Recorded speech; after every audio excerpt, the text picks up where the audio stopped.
Hujambo na karibu tena mtazamaji wa The World News katika kipindi hiki cha ulimwengu wa siasa. Mimi ni Adam Hussein.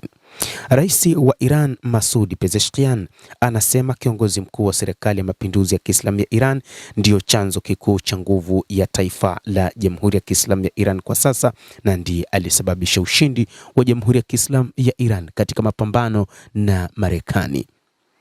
Ripoti yetu leo inatazama namna ambavyo kiongozi huyo amepambana kuhakikisha amefanya Iran iendelee kuwepo. Ikumbukwe kwamba moja kati ya mipango ya Marekani na Israel ilikuwa ni kuangusha utawala wa Jamhuri ya Kiislamu ya Iran. Lakini namna ambavyo wa Iran walisimama imara, lakini kwa namna ambavyo kiongozi Mujtaba Khamenei ametoa mwongozo, serikali imeendelea kuwepo madarakani, lakini serikali imeendelea kutoa miongozo imara ya kusababisha kuendelea na mapambano dhidi ya Marekani bila kukata tamaa. Ayatollah Mujtaba Khamenei ambaye amechukua utawala kutoka kwa baba yake baada ya kifo cha baba yake mnamo Februari 28, siku ya kwanza ya mashambulizi ya Marekani na Israel, alijeruhiwa vibaya katika mashambulizi hayo, na imeelezwa tangu wakati huu hakuonekana tena hadharani hata baada ya kutangazwa kuwa kiongozi mkuu wa serikali ya mapinduzi ya Kiislamu ya Iran. Lakini ni Rais Masoud Pezeshkian pekee ambaye alisema kiongozi huyo bado yupo salama na anaendelea kulitumikia taifa la Uajemi, taifa la Jamhuri ya Kiislamu la Iran.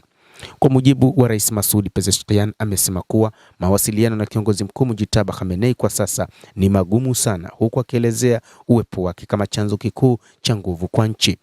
Akizungumza katika mahojiano yaliyotangazwa na televisheni ya taifa ya Iran kuadhimisha mwaka wa pili wa kuapishwa kwake, Pezeshkian alisema kadri maafisa wanavyowasilisha masuala kwa wazi kwa kiongozi mkuu ndivyo inavyokuwa rahisi kufikia maelewano. Alimtaja Khamenei kama mtu wa kipekee, akisema amevutiwa na maadili yake, unyenyekevu pamoja na hoja zake. Mujtaba Khamenei inaonekana ni kiongozi ambaye anafuata njia za baba yake Ayatollah Khamenei, na pengine amekuwa na njia zaidi katika mapambano dhidi ya ubeberu. Ayatollah Khamenei ambaye anadaiwa kwamba alijeruhiwa vibaya kutokana na mashambulizi, si tu majeraha ya mwili lakini majeraha ya nafsi, hasa baada ya kumpoteza mke wake na mtoto wake, kadhalika kumpoteza baba yake.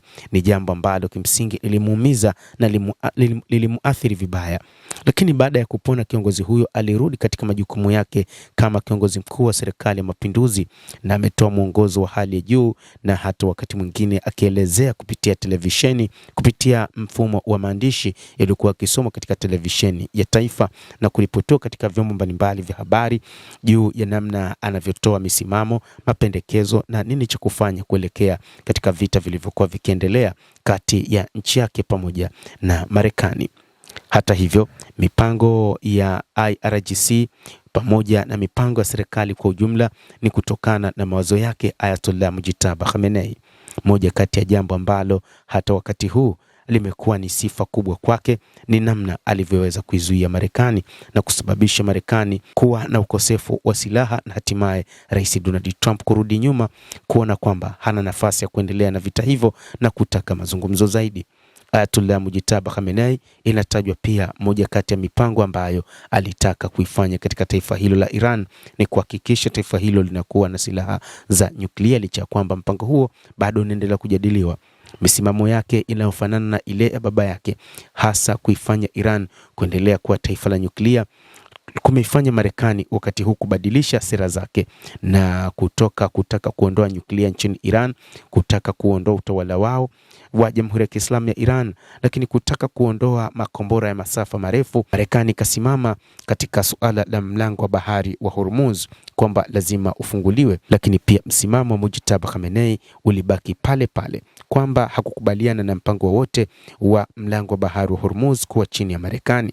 Na sasa mipango mingi imejadiliwa kati ya Iran na Oman na makubaliano yamefikiwa, na mpango ni kwamba wao ndio ambao wataweka mipango ya namna ya kudhibiti mlango wa bahari wa Hormuz. Inadaiwa kwamba wakati huu nafasi ya Iran na Oman itafikiwa mnamo Ijumaa, ambapo kutakuwa na 50-50 kulingana na vyombo vya habari. Ni kwamba mpango huu sasa utahusisha namna ambavyo Iran pamoja na Oman wataudhibiti mlango wa bahari wa Hormuz, na kwamba Marekani haitokuwa na nafasi tena katika kudhibiti mlango wa bahari wa Hormuz. Endelea kutufuatilia mtazamaji, lakini ni kusihi usisahau kulike, kucomment, kadhalika kusubscribe channel yetu hii ili upate habari hizi kwa mapana kupitia The World News. Naitwa Damo.